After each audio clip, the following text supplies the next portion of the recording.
Avec sa série d'invincibilité de 9 matchs, Montpellier vise ouvertement la 5e place synonyme d'Europe. Les Héroltais pourraient, en cas de succès face à Bordeaux cet après-midi, occuper seule cette fameuse 5e place avec 2 points d'avance sur Rennes et Nice. Bordeaux, de son côté, est 12e, a mis fin à une série de 6 matchs en victoire en s'imposant à domicile le week-end dernier face à Lille. Les hommes de Gustavo Poyet veulent enchaîner pour basculer en première partie de tableau et pourquoi pas s'offrir une fin de saison intéressante avec des ambitions. Le premier frisson à la Mosson, ce sont les Montpelliérains qui le mettent avec le coup franc d'Mbenza qui est détourné par Sankaré. De la réussite pour Benoît Costil qui était battu. Le ballon n'a absolument pas franchi la ligne. Jouons à la 4e minute de jeu. La 9e désormais avec l'ouverture du score des Bordelais. La tête de Pablo est bien suivie par Martin Braithwaite. Premier but pour le Danois sous les couleurs girondines depuis son arrivée au mercato hivernal prêté par Middlesbrough. 1-0 pour Bordeaux, c'était un petit peu contre le cours du jeu.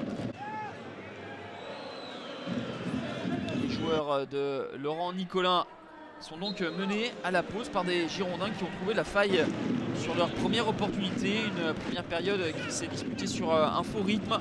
Michel Derzakarian a effectué un changement dès l'entame de la 2e période avec l'entrée de Kylian Dolly à la place d'Ikoné. Et ce sont les Bordelais qui vont doubler la mise par l'intermédiaire de François Kamano, le Guinéen en grande forme actuellement, auteur d'un doublé face à Lille.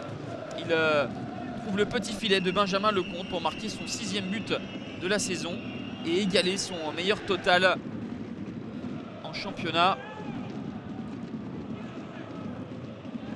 Bordeaux insiste pour définitivement tuer tout suspense. Ça combine sur le côté gauche avec Diego Contento. Le retrait est parfait pour Suelio Meite qui marque 10 minutes après son entrée en jeu. C'est son premier but, lui aussi sous les couleurs girondines. 3-0 pour les Bordelais, extrêmement réaliste. A noter que Kamano est sorti à l'heure de jeu pour l'entrée de Malcolm qui était remplaçant au coup d'envoi.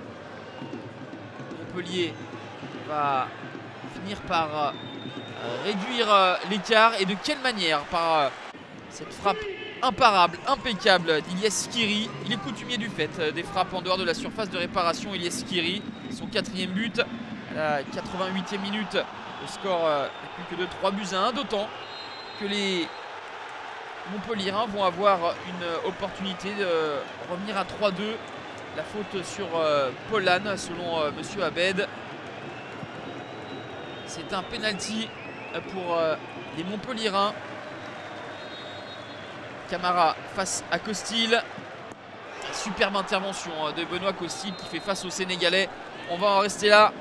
Montpellier s'incline à domicile et rate l'occasion de prendre la 5e place. 2e victoire consécutive de Bordeaux, 10e désormais, qui réalise un joli coup et revient à 4 points de l'Europe.